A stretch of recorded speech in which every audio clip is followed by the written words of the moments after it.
data available to the public 24/7, and we invite, in fact, we really want you to tell us what you're observing and what you think about what we're looking at. We're still learning even about what questions we still need to ask, and this, of course, is the scientific process in action. All the data go to a public archive. We get those images as soon as we're able to from all of our eyes in space.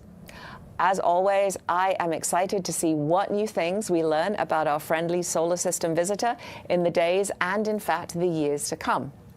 So now I'm going to pass over to Sean. He's going to tell you about what our astrophysics missions have seen. They, of course, were some of the first things to look at the comet, and images from several of them have been available since the beginning of the summer.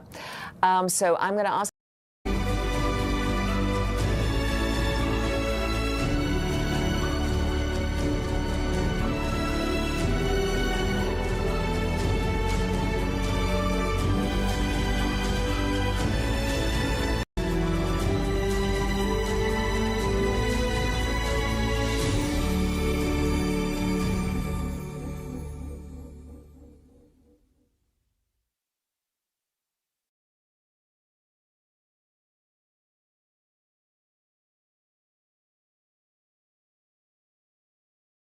talk science. Talk about science. Good afternoon and welcome to NASA's Goddard Space Flight Center. We are live today with NASA experts who are excited to share the latest images we have of the interstellar comet 3I Atlas. 3I means third interstellar, and Atlas refers to the NASA-funded Atlas Survey Telescope, which made the discovery. We are joined today by Amit Kshatriya, NASA's Associate Administrator, Nikki Fox, Associate Administrator for NASA's Science Mission Directorate, Sean Domagal-Goldman, Director for the Astrophysics Division, and Tom Statler, Lead Scientist for Solar System Small Bodies in the Planetary Science Division.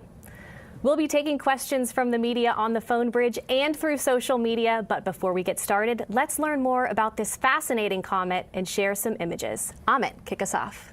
Hi, everyone. America leads the way in space exploration.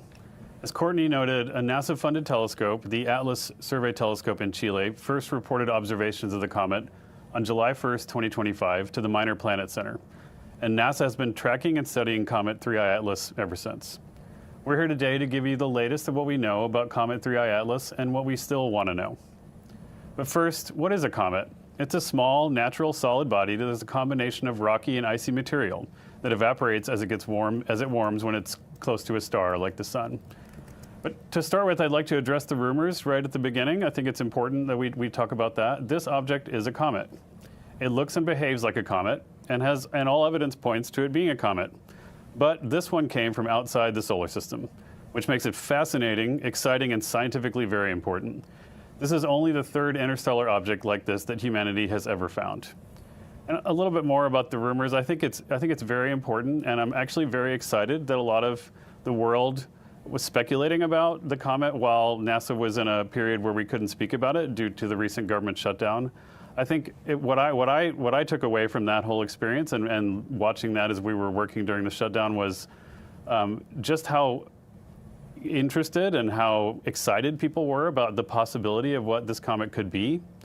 There was a lot of speculation about what it could be, but what I think is really awesome is that folks were interested in this incredible finding that we observed and that came from the heavens, and what that means, what it could mean about how magical the universe could be. It expanded people's brains to think about how magical the universe could be. And I'll tell you, here at NASA, we think that every day. And so it's really great that you were able to join us while we were, not able to comment because of the shutdown constraints about what that comet is, because we think the universe is a magical place, and we spend your treasure and we spend all of our time trying to make sure that we explore that and share it with you as much as we can. In fact, we want very much to find signs of life in the universe. In fact, just a few months ago, we were with you and we talked about what we think might be the signal from ancient life on the surface of Mars from our amazing machines that have been roving the planet for 30 years to look for those things. That is something that's really important for us to learn about and discover. It could be an amazing discovery if and when we can confirm that. But 3I Atlas is a comet.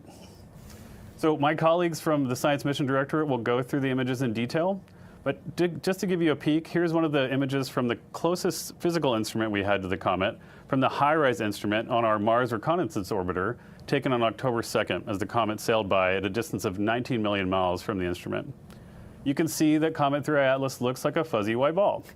That ball is a cloud of dust and ice called the coma, which is shed by the comet as it continues its trajectory towards the sun. I'll leave it to my esteemed colleagues to share further details, and I'd like to introduce you to the head of NASA Science, Nikki Fox. Thank you so much. It is such a rare opportunity for us to be able to observe this interstellar comet. And NASA Science has been given this really, really exciting opportunity to do it, and literally from the moment of its discovery. Just like Amit said, comets are tiny cosmic snowballs. And by studying them, we can learn about the environment from, basically where they formed, where they came from. This one came from a different environment from our own, and so we're already starting to see some really interesting differences to comets from our own solar system. 3I Atlas, as you heard, is the third known interstellar object to pass through our solar system, the first one being identified in 2017.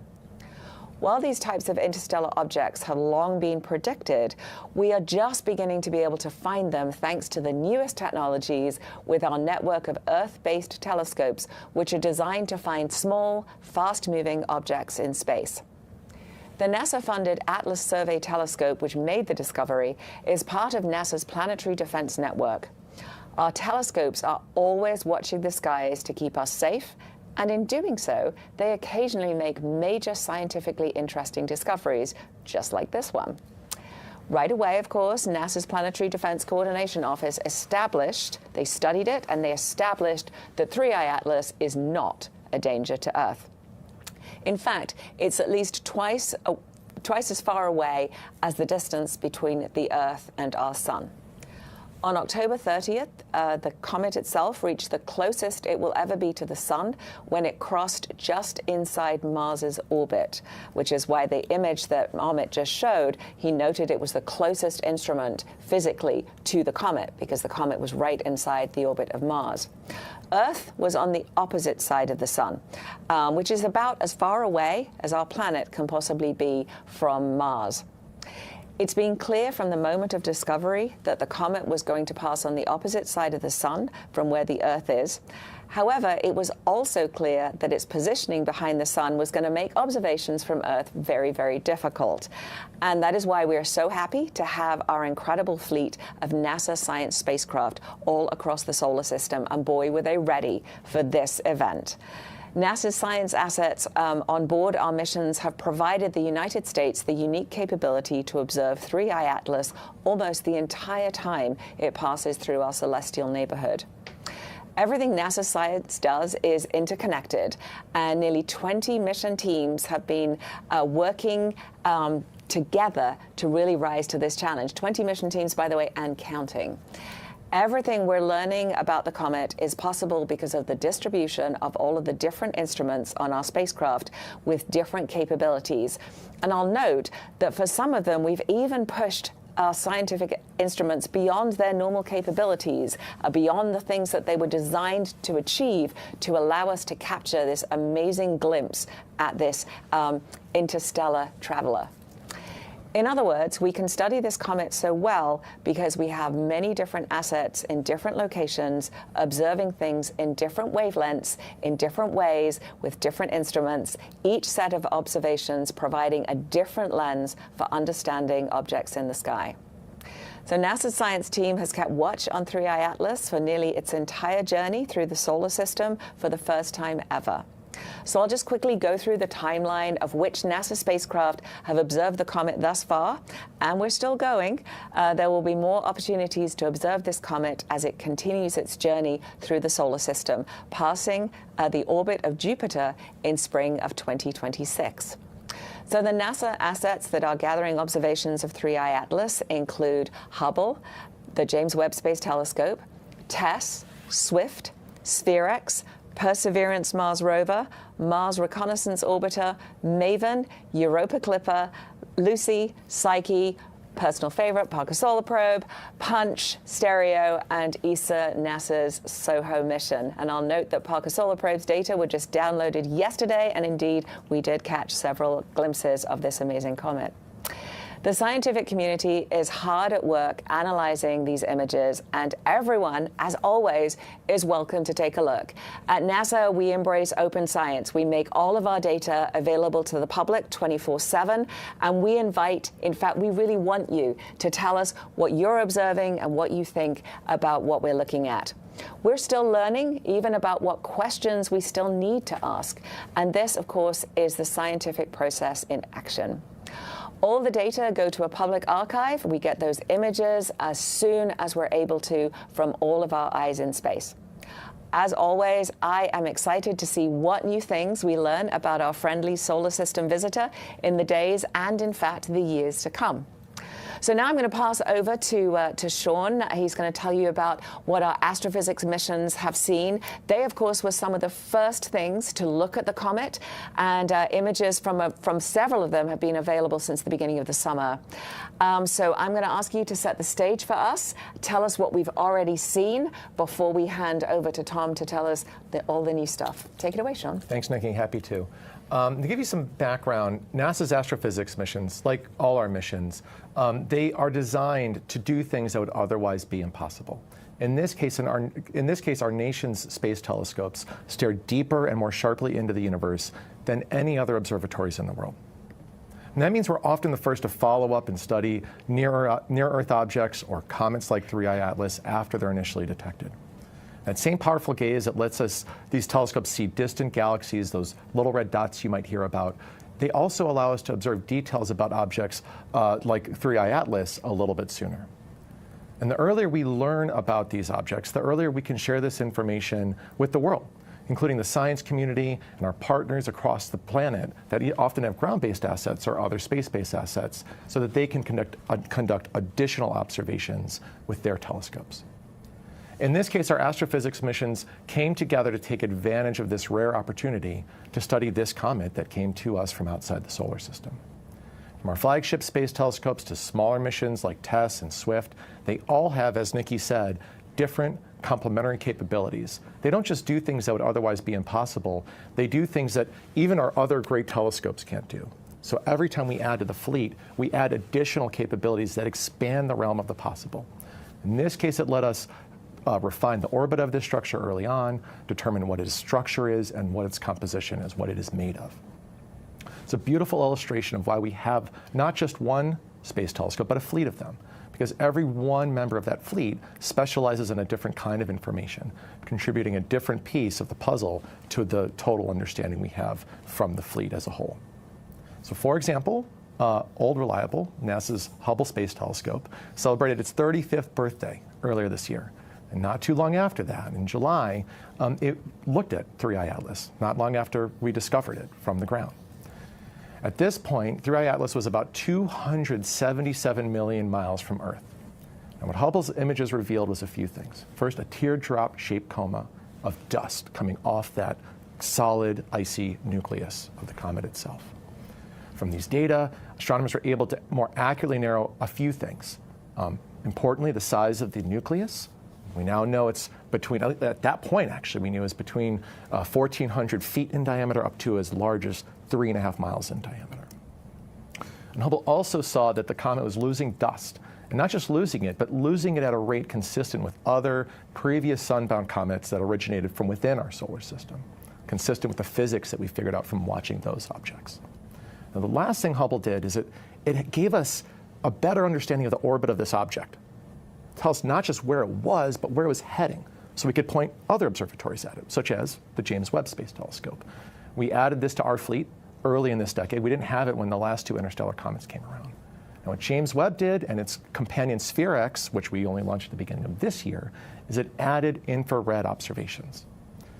The power of infrared observations is these are colors we can't see. They're redder than what our eyes can detect.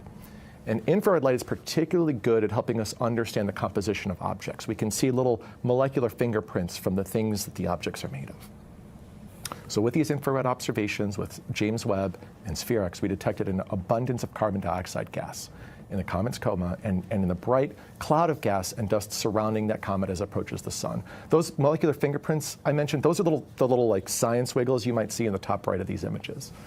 We now know from seeing those science wiggles, those fingerprints of those molecules, that the comet has a nucleus rich in carbon dioxide as well as the presence of water ice. Now, the ratio, like we can not just say that these things are there, we can also say, what's the ratio of carbon dioxide to water? And we now know that. We know it's larger than what we usually see in solar system objects. But there's a lot of natural explanations for that. For one, the carbon dioxide is going to kind of bake off that comet earlier on when it's far away. But there's other well-understood processes that could also explain it. I'll just, to put this in context, every time we look beyond our solar system and we look at the ratios of carbon dioxide to water, we see, whether it's a star or a planet, different ratios than we see in the solar system, and that's true for this comet as well. So it could mean, and this is the last theory of why those ratios could be different, that these ices could have been exposed to higher levels of radiation than comets in our own system. Or, as I said before, could be that the comet just formed from a region where carbon dioxide ice was particularly abundant and different from our solar system. Other missions like our SWIFT spacecraft, which studies X-rays and gamma rays, have also observed the comet. Teams even looked back through data from our TESS mission, which was designed to look at exoplanets, and found observations of the comet as early as May. That information is helping us understand the comet's history before it got closer and when those other observatories pointed at it once we knew where it was. Now that the comet is near, relatively speaking, our planetary and heliophysics missions have joined in to tell us more. And now I'm going to turn it over to my colleague Tom Statler to talk about some of those new images. All right, thanks very much, Sean. Before we get started, I just want to remind everybody of where we are, who is where in this play. As you saw in the animations while Nikki was speaking, the sun, of course, is at the center of our solar system. The planets are orbiting around the sun, and in this case, Comet 3I Atlas has come through on a trajectory in the opposite direction and has arrived at its closest point to the sun when the Earth was on the wrong side for us to conveniently observe. But Mars was on the correct side of the sun, and our Mars assets were able to observe the comet, and also several of our other spacecraft were on the correct side of the sun. So the scientific community is really excited about the comet and about these new observations. I'm tremendously excited to help share them with you today. This is a new scientific opportunity, and it's a new window into the makeups and histories of other solar systems. We're just beginning to learn about these types of objects and figure out what are the right questions we should ask about them. Now, let me start by going directly to what we were able to see at the beginning of September when Psyche was able to see the mission. So before that, though, in August, we organized a workshop. We organized a coordination session for the missions across the NASA fleet that had good opportunities for potentially observing 3I Atlas so that we could all share observing plans and knew what was going to be possible with our assets. I can't emphasize enough now how, thanks to the cooperation of so many mission teams, we will be accumulating a wealth of data on this comet that the science community will be digging into for years. Now, let's go back to September, and I can show you a sampling of the images collected by our different mission teams. To set the context, you're going to see a comet that's a small body with a coma around it, basically a fuzzy blob. Now remember, space is big. Nothing is ever really as close as you like, and all of these observations are very, very difficult. It's a little bit as if our NASA spacecraft were at a baseball game, watching the game from different places in the stadium. Everybody's got a camera, and they're trying to get a picture of the ball, and nobody has a perfect view, and everybody has a different camera.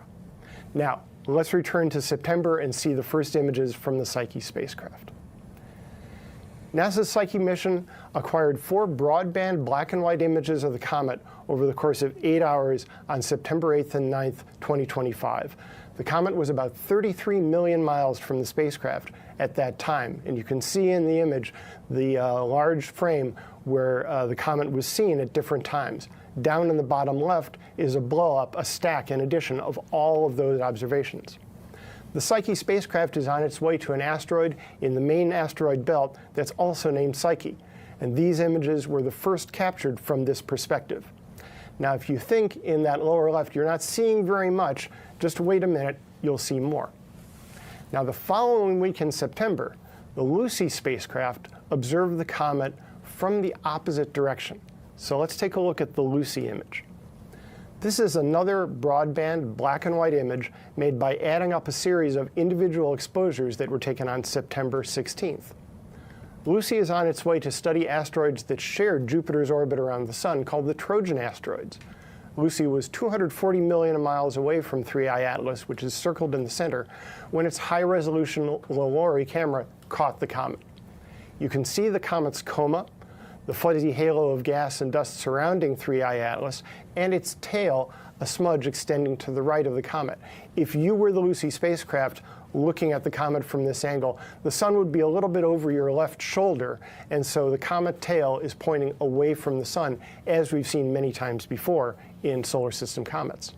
For scale, this image spans about 1/3 the width of the full moon as you'd see it on the sky. Of course, at the distance of the comet, that's a much, much larger region of space than the moon. Now, this looks a little different from the Psyche image. Part of that is because the cameras are different, and part is because of the ways the Psyche and the Lucy teams decided to show their images. But also, it's because we're seeing the comet from different directions. Seeing a comet's coma in different lighting geometries, with the sun coming from different directions, is one of the key ways to learn about the physical properties of the dust that's been launched off its surface. And I want to emphasize that you do not get these views unless you have spacecraft farther from the sun than the comet is, so that you can see it backlit. We could not get this view from the vantage point of the Earth. So combining the data from Lucy, Psyche, and Earth-based telescopes, scientists are hoping to better understand both the three-dimensional structure of the comet and the nature of the dust. It's a rare opportunity to compare ancient dust from a distant solar system to that from our own. Now let's go to the next picture from the MAVEN spacecraft at Mars. At the beginning of October, 3I Atlas passed within 20 million miles of Mars, which gave our Mars spacecraft an opportunity for a close-up. And earlier you saw the image that Ahmed shared from our Mars Reconnaissance Orbiter. MAVEN is another Mars orbiter that has been studying the Martian atmosphere since 2014. Now, this picture is not a direct picture of the comet itself. It's a spectrum. You're seeing the science wiggles that Sean was just talking about. This is some of those science wiggles where the instrument, the spectrograph, the ultraviolet spectrograph on MAVEN, has looked at the comet and also split up the ultraviolet light according to color. So you're seeing three different bands in this image. On the right, you're seeing emission from hydrogen gas in the atmosphere of Mars. In the middle, there's a fainter band indicating that's coming from hydrogen gas in interplanetary space. And on the left, that blob is the signature of hydrogen gas coming from comet 3I Atlas.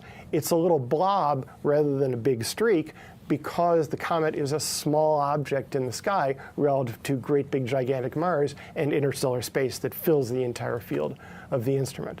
That definitely tells us, first of all, that the comet is there. If there were no comet, there would be no little blob on the left side of the image. But it's also telling us it's one of the many ways that we're able to discern the chemical composition of 3I Atlas. And in this particular example, it's showing us the hydrogen gas that's coming off of the nucleus. Now, MAVEN's observations, combined with the earlier observations by Swift and Webb that Sean spoke about, will help determine the water production rate, how much water vapor is released from the comet when the comet is warmed by the sun, which provides insight into the formation of the comet and its journey through our galaxy.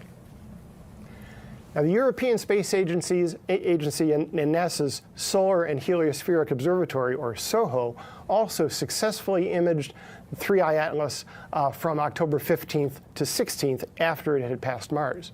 And SOHO spotted the comet crossing its field of view from approximately 222 million miles away, or more than twice the distance of Earth from the Sun. Comet 3I Atlas was expected to be too faint for SOHO to see, but this result was made using detailed image processing and overlaying, or we call it stacking, subsequent telescope images. And this image highlights the value of spacecraft and instruments designed to look directly toward the sun, as Nikki was saying before, not only to study the sun, but also to have the ability to see other objects crossing, in this case, behind the sun from the telescope's point of view. You'll be able to see the rest of the images on our 3I Atlas website, go.nasa.gov/3i-atlas. And there will be more to come. Not all of the data have been downlinked yet through NASA's Deep Space Network, and there are more observations still in work. And also, it's a long way from where we are today, seeing the initial images, to then making sure that they are accurately calibrated and processed to do science with, and then doing the analysis, combining the data sets, understanding them, and finally producing the scientific understanding, the knowledge of what this all means, which will be published in peer-reviewed scientific journals. But the answers will come later on. We are still at this phase, very much in the state where we're figuring out what are even the right questions to ask about interstellar objects. This is a snapshot of where we are very early in the scientific process. Okay, back to you, Courtney. All right, thank you all for your opening remarks. We'll go ahead and start the question and answer portion of this event. Just a reminder to our media on the phone bridge to press *1 to enter the queue and ask your questions. We'll take our first question from the phone bridge from Marcia Dunn with the Associated Press. Yes, hi. Based on your latest observations, what more can you tell us about the potential shape of the comet? Can you fine-tune any more on how big or small it might be, origin, all that sort of thing? Thank you. Thanks for that question. There's a lot of territory to cover there, so let's see what I can do. The size of the nucleus still has yet to be pinned down. The best data are still from the Hubble observations that Sean was talking about. So we're still right now in that range of somewhere in the vicinity of a couple of thousand feet to a couple of miles diameter, but we'll get better on that one. The shape of the nucleus is also difficult to pin down because generally we're not resolving it in our observations. It's obscured by the dust, and especially it's obscured by the reflected sunlight off of the dust in the inner part of the coma. But what observers from the ground have been able to do is observe the brightness of the center of the comet over time to see if there's a modulation of that brightness that would be an indication of rotation. And it's very difficult to discern. So what it's looking like so far is that there's not a big, the shape of the nucleus is not very far from being round. Doesn't seem to be a big, or at least we're not seeing signatures of a very elongated object yet. There's a lot still to come there. I think you were also talking about origin.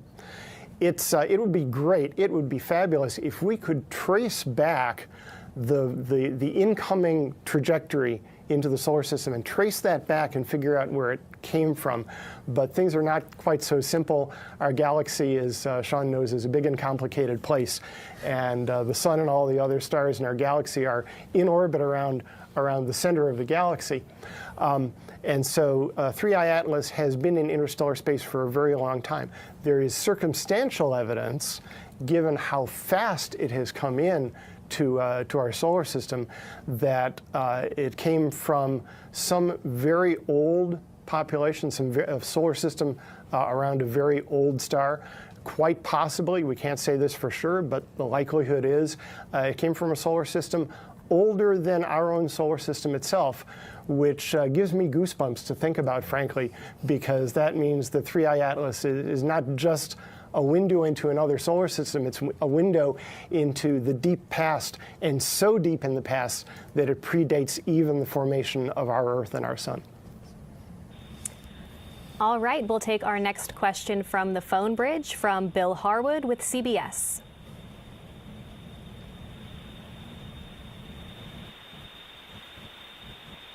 Bill, if you're talking, we can't hear you. Tell me again. This is Bill Harwood again. Can you hear me? We have you loud and clear. Okay, thanks. Sorry about that. Amit mentioned the rumors that were, kind of scurrying around about this thing in the weeks leading up to this briefing today. I have two questions for anybody who would care to answer. One is, did any of you seriously, did you take seriously the proposition from some that this could be an alien spacecraft? I doubt you did, but I'm asking the question anyway. And number two, is there any evidence you see in any of the data you have that would fit an explanation like that? Or as far as you're concerned, does all of this data say conclusively that this is simply a comet that happens to be passing through the solar system? Thanks. So I'll take that one, Bill, and thanks for the question. We love all of the different science and all of the different kind of hypotheses into what these things can be. When you start seeing something, you just got to point. It's natural to wonder what it is. And we actually love, as Amit said, we love that the world wondered along with us. And that's such a cool thing. We certainly were able, because of the measurements that Sean described from the astrophysics telescopes that immediately turned on this object once we found it. And even, I was interested, I just learned that we'd actually gone back and actually seen it before we even found it. So that was super cool. I just heard that from Sean. But, we were very quickly able to look for sort of, the easiest thing to do, I'll put it in a different way, is if you understand comets pretty well and you understand asteroids pretty well, you kind of know the signatures that you're looking for, and so you can sort of look for those quickly and tick them off and say, yep, it really does behave like a comet. The interesting thing that, Tom, I know if I throw this to him in a second, he's going to geek out about it. But the really cool thing about this is the differences, because it comes from somewhere else. And that's why we're so excited about it. It's only the third time that we've been able to identify and track something coming from outside our own solar system. We've long predicted these things occur, and now, of course, we know better how to look for them, and we now have this amazing Atlas array. We're expecting we'll find a lot more of them. But it was quick. We were quick to be able to say, yep, it definitely behaves like a comet. We certainly haven't seen any technosignatures or anything from it that would lead us to believe it was anything other than a comet. But the super cool thing is not that it's exactly like all the comets that we see in our solar system. It's the differences that are so tantalizing for us as it gives me goosebumps too.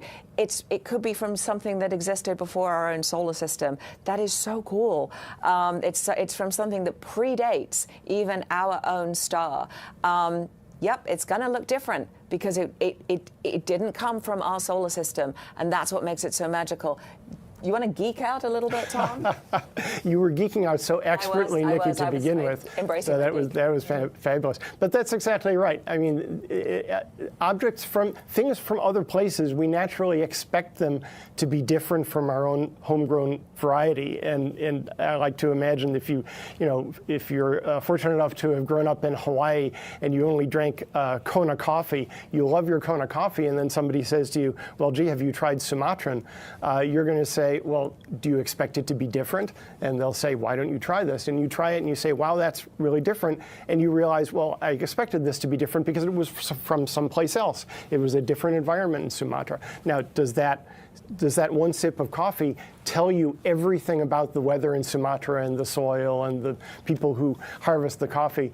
Bless them. Of course not, but it's different, and yet it's still coffee. And that's what we have in this case. We have a cometary body. It behaves, it resembles the homegrown comets that we have in our solar system, and yet it's excitingly different in particular ways. It does the same thing comets do. It evaporates carbon dioxide gas. It evaporates water. But it's evaporating more carbon dioxide compared to water. So that's a very interesting thing.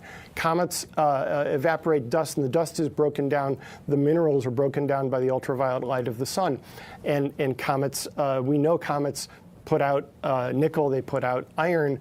That's what comets do. This particular one is putting out more nickel than iron. That's really interesting, really remarkable, and something to be studied in the future. So we're always interested in new ideas. We're always interested in new suggestions, and all ideas are good when they're born. But those that stand the test of time, those that stand up to testing, those that are supported by the evidence, are the ones that survive. All right, we'll take our next question on the phone bridge. And that one comes from Matthew Glasser with ABC. Good afternoon. Thank you for doing this. Tom mentioned that the answers will come in time. I'm curious about what are some of the hopes that we might discover from this comet. What might it tell us about our planet, about our solar system, about the universe? Are there key things you're looking for as you start to analyze this data, and are you excited about anything in particular when it comes to better understanding how things are working out there? Sure, I can take that. Every new object we discover is a new piece in the puzzle. What we're trying to do always is to understand the universe. That's part of the NASA mission, is to understand the solar system, understand the universe, understand the origin of planets, the origin of life.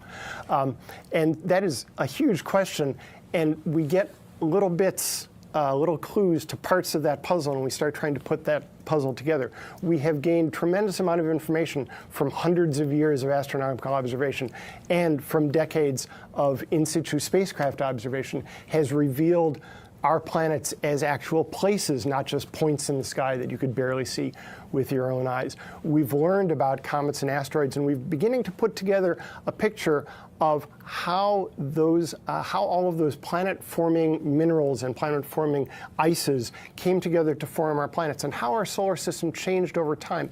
Just one example, we get a fascinating clue from the objects like Pluto that we've been discovering since the 1990s, the trans-Neptunian objects. The way they are distributed through space in the outer solar system show us clues to how the orbits of the major planets may have changed over time in the early solar system. A fascinating thing, and questions that we would never have thought to ask before we knew about these trans-Neptunian objects.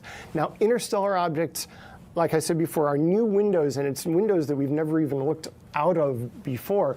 So what we're going to find is way too early to predict, but I think we're getting a hint of the breadth, the wide spectrum of conditions that existed in different parts of the galaxy, in different solar systems, where the compositions, the elemental abundances, the mineral abundances may have been very, very different.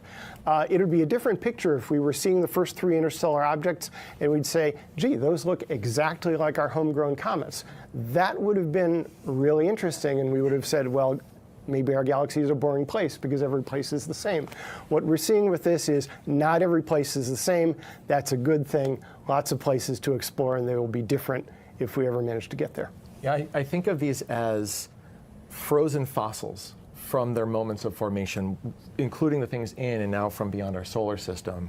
Or in some cases, we point our telescopes at other debris disks, which is just a whole system full of these small bodies. And so now what this will let us do is tell that story in a broader context between the detailed and large library of data we have on those origins of our own solar system, and how volatiles were delivered to make life possible here on Earth, combined with that big picture of other systems, of the dust spread throughout those other solar systems. And now with this visitor that got frozen in time from somewhere beyond our solar system, and that small picture of what that was like when that formed. And the fact that, I love the sort of thought of it as that frozen fossil, almost frozen time capsule. We're kind of privileged. It's come into our solar system, our sun. We know, we think it hasn't seen a star for a long time. So it's actually warming up and giving us more information. It isn't just about a frozen object coming through and us sort of saying, oh, look, there's a frozen object moving through. But as it's almost waking up and showing us its composition, and that's allowing us to be able to do this great science. If it had just remained frozen all the time, we wouldn't know much about it. But it is the sort of its rendezvous with our star that is allowing us to really do this amazing science. And that to me it makes me feel almost privileged to actually be able to unlock the secrets as this cometary object is coming around and rendezvousing and interacting with our solar system. All right, let's head over to social media. Nina on X asks, will it hit any planets in our solar system? No, it will not. I think if you, obviously we're not going to run it again, but please, go online, take a look at go.nasa.gov/3i-atlas and take a look at the trajectory. I kind of talked through it briefly. Tom talked through it, and you can sort of see where those planets are. And remember this, even though it's exciting and it's coming through, space is huge, as both Sean and Tom talked about. And so the probability of it actually hitting anything is super, super small. You have to have all these things aligned to actually be able to do it. But certainly the objects in our solar system will be just fine. And we have another question from social media from Astronomeum. They ask, what makes Comet 3I Atlas so different and intriguing compared to the other interstellar comets? Tom, you want to take that? The other interstellar objects. We say interstellar objects because not all of them were comets. So the first one was discovered in 2017. That was 1I Oumuamua that behaved very much like an asteroid. Again, a little bit like 3I Atlas, a very interesting asteroid, in some ways different from the asteroids we're accustomed to seeing in our solar system. For one thing, it was seemed to be very, very elongated, and while it was inactive, it seemed to be an inert, mostly rocky object. It did show indirect indications that it was evaporating gases in some way. It wasn't around long enough for us to get really, really comprehensive long-duration observations and understand exactly what it was doing. It was the very first one. We saw it for a short time when it was on its way out, in fact, and so we didn't get a great view of that. The second object, 2I Borisov, discovered in 2019, behaved, it was a comet. It was definitely a comet. It behaved in a lot of ways like our homegrown solar system comets, in many ways like 3I Atlas. Its properties were more in line with what we're used to seeing, and the comet observers regarded it as very much akin to our solar system comets, although in some ways a little bit at the edge of what we're used to seeing. 3I Atlas is in a lot of ways like 2I Borisov, but a bit more out there in terms of things like the carbon dioxide to water ratio. All right, Svetlana on LinkedIn asks, will the observational data from this campaign be available for open analysis? Absolutely. Every piece of NASA data, we are delighted to share. We've had open data policy at NASA for a long time. We make a big effort not just to release the data, but also to make sure it's usable, so you can get the tools and things to actually analyze the data as well. And we invite everybody to look at this comet with us. If you're able to take your own images through like citizen science programs, we love that too.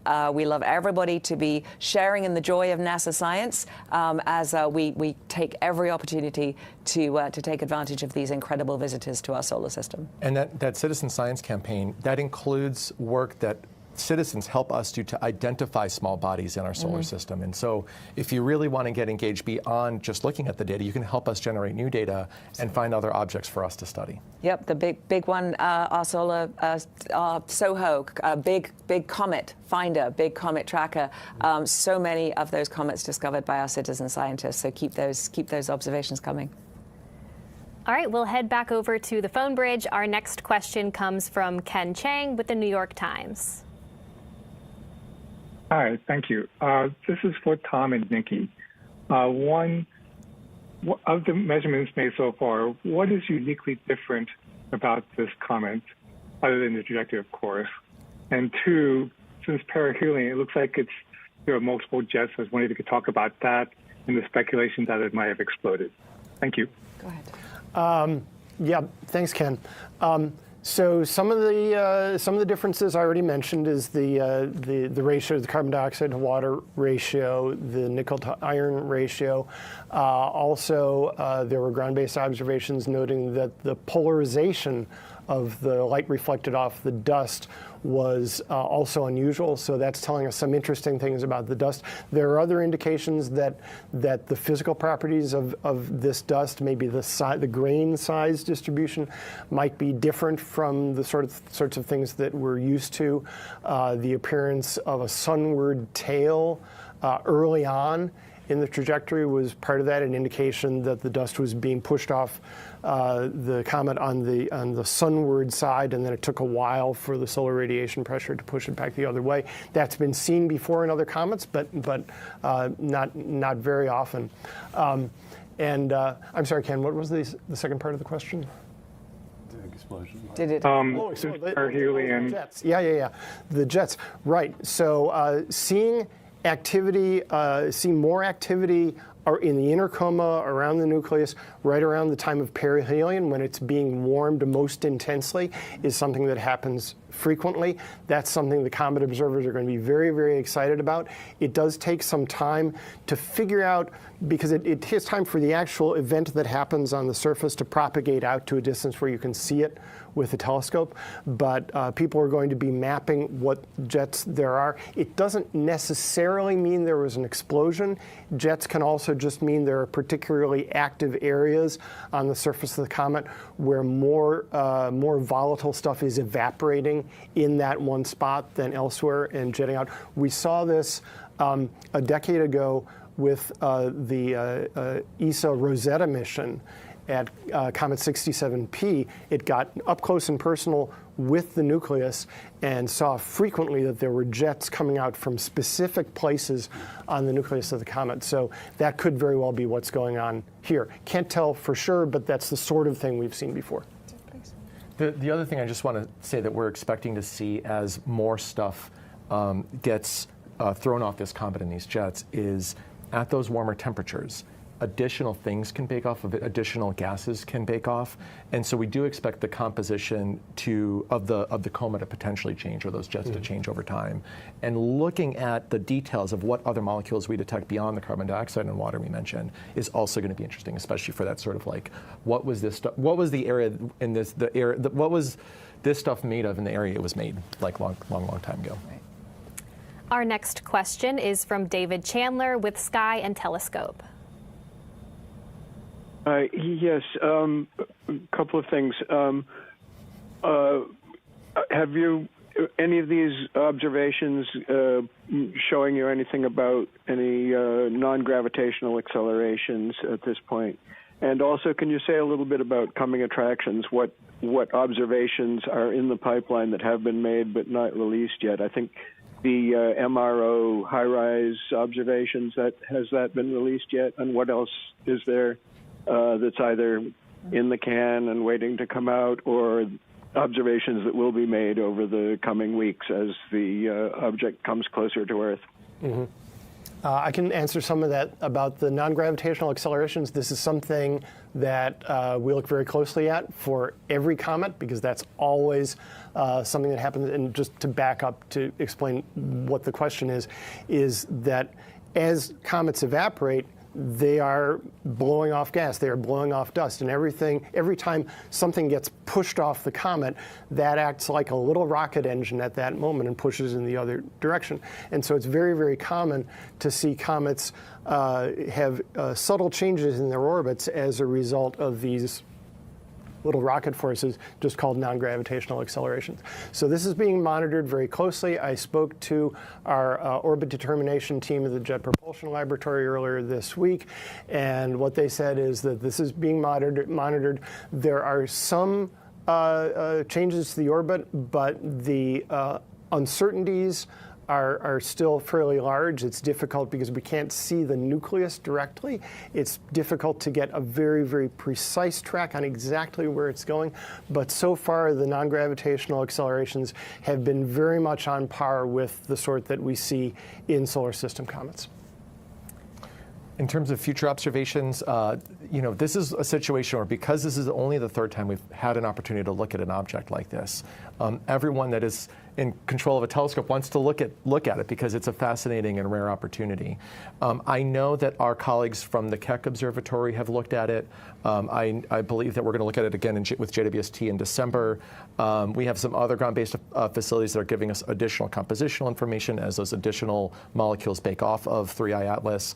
Those are the things I'm aware of. There's probably a lot more that I'm not, because like I said, like every astronomer wants to get data on this thing because it's such a rare opportunity. Yeah, and the high-rise image that you asked about specifically, Amit kind of rolled that out at the beginning. So please take a look at that image. I think Sean is not bragging a lot on what these astrophysics telescope. I don't know why, but because we are able to look at it in infrared with the James Webb Space Telescope, that will be the last time we can see the comet. So as it is exiting the solar system and getting further and further away, the James Webb Space Telescope will actually be able to track it longer than anyone else, partly because of its ability to kind of look long and deep rather than sort of across and wide, and the fact that it looks in the ultraviolet, in the infrared, so it can kind of see the dark objects. And so I'm really excited about just sort of, tracking it to the very end.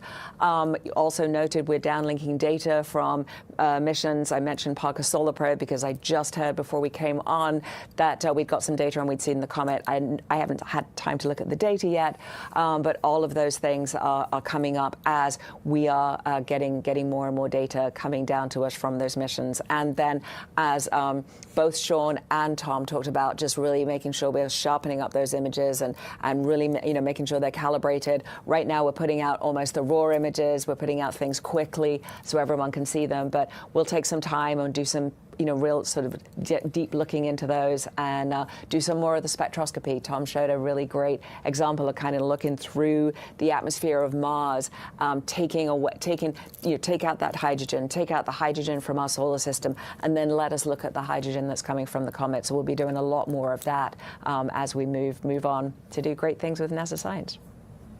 All right, that's a great lead into our next question on social media. Elijah on X asks, what kind of processing were the images subjected to and why did they need it? You want to take that? The images that were released received the sort of standard processing that we do between the raw data that comes down into a telescope. That, as Nikki said, we need to make sure for scientific accuracy that they're calibrated against the other observations, and we account for anything that the telescope is doing in that moment. And so that it would be our standard set of calibrations and normalizations for a object of this type, which is to say a comet. I can add a little bit more to that. As Nikki said, our desire was to get these images out to the public as quickly as possible, and so there are some image artifacts in there that you'll see, and I can speak to the Lucy image that you saw previously. If you look at the comet, you'll see some blobs around the comet. The little blobs, faint blobs around the comet are not real. It came from the fact that in order to get this particular view, it was necessary, which is this backlit view, the team had to turn the spacecraft to face more toward the sun than it generally does. And so that means some part of the spacecraft were in the sun, and some of that bright, the sunlight reflected off parts of the spacecraft got into the camera, and that resulted in those little blobs. So that's an example of processing that has yet to be done to figure out exactly what that scattered light contribution was and remove that from the image so that what we show in the image is entirely what was there in the sky and not something just made by sun glints off the spacecraft hardware. Yeah, and sometimes I think you showed the SOHO image where we actually stacked a couple of images, because a single image you wouldn't be able to see it would be too faint, but if we stack a couple of images together, then you can actually start to really make out what that comet looks like. Okay, next, Gail on Facebook asks, how can an object like 3I Atlas come from so far, moving as fast as it is, and not hit anything? Orbital dynamics, and space is really, really huge. And so, it is amazing to think about just how big even our solar system. And so to give you the Voyager spacecraft, Voyager 1, is now one light day away from Earth, which means when we send a command or we send a photon from Earth, it takes a full day for that photon to arrive at Voyager. And Voyager is only just outside kind of what we think of as the edge of our solar system. And so space is vast. Yes, this thing is moving quickly, and yes, it came from outside our solar system. But the probability of it actually hitting something is so small as everything has to align. It's also not quite in the ecliptic plane. It's not quite in like our normal, if you think about sort of looking side on at our solar system with the sun, and then you put the planets kind of in a row. Normally everything sort of orbits in this plane. This is slightly tipped, not unusual because it's not gravitationally bound to our sun, but it's slightly tipped. That makes the probability of it hitting it almost even greater. If I can play with a scale model solar system. If you make a scale model solar system where the sun and the Earth are 1 foot apart, that's about 1 foot. The sun is a P. The Earth, you need a magnifying glass to see, it's so small. The entire solar system will just barely fit in your house if you squeeze a little bit, and the next nearest star is over 50 miles away. So they call it space for a reason. Most of it is space. Okay, we'll head back to our phone bridge. Our next question is from Brandon Spector with Live Science. Hi, I wanted to ask about the age of the comet. You mentioned there's circumstantial evidence that it's much older than our solar system, but how can we constrain that age a little more?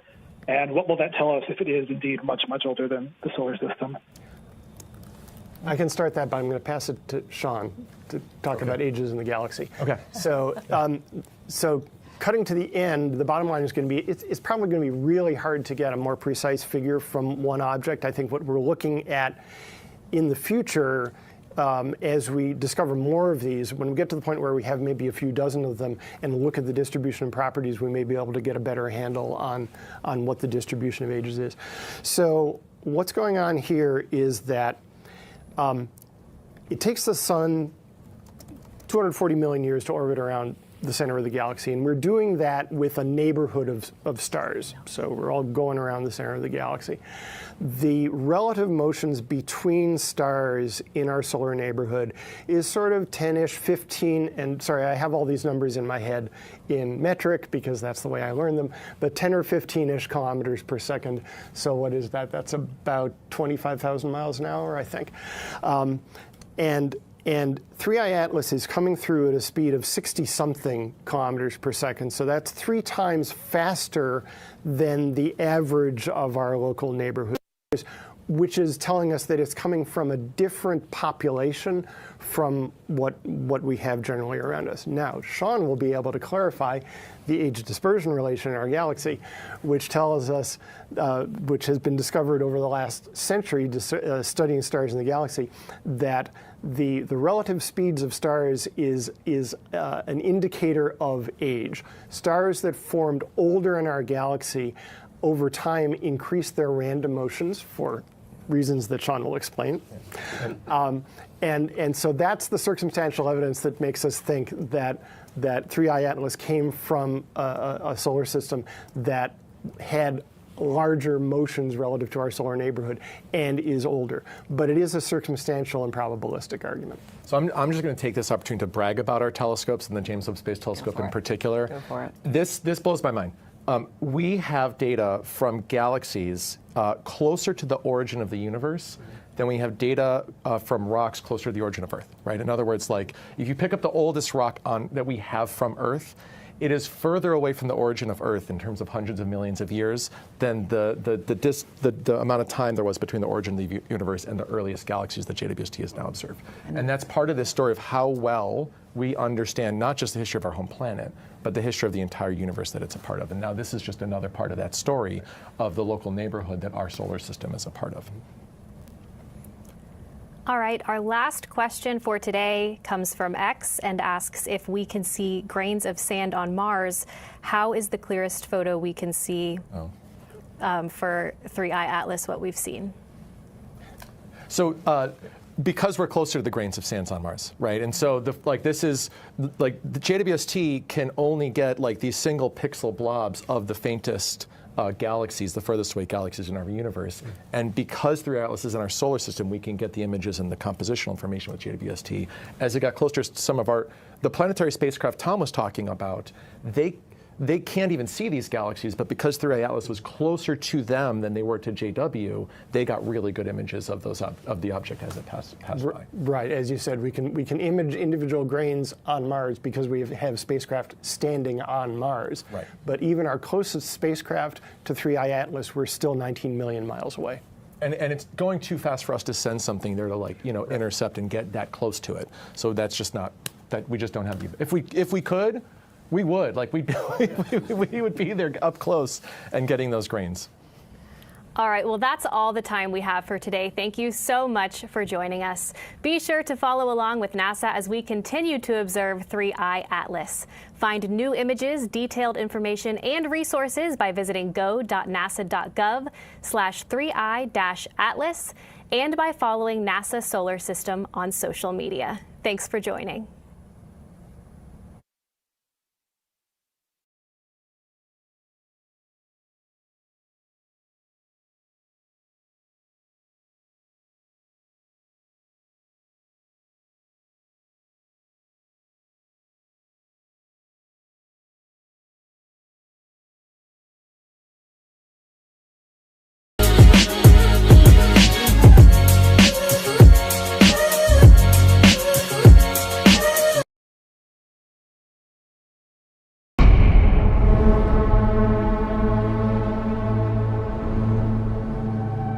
Hidden amongst these snow-covered hills is a secretive institution. Home to a revolutionary machine that can harness physics so strange it sounds like magic. This is IBM's research facility. It's where some of the biggest breakthroughs in the history of computer science have happened, and probably going to be home to a few more, because this is where they build quantum computers. Their potential is huge, promising breakthroughs in material science, medicine, fundamental physics, and more. But there is a dark side, because they will come with the ability to decrypt all internet communication. Experts say there is now a quantum arms race between the United States and its biggest economic rival, China. I'm Professor Hannah Fry, mathematician and writer. I want to know where quantum technology will take us, and with international security under threat, who will come out on top?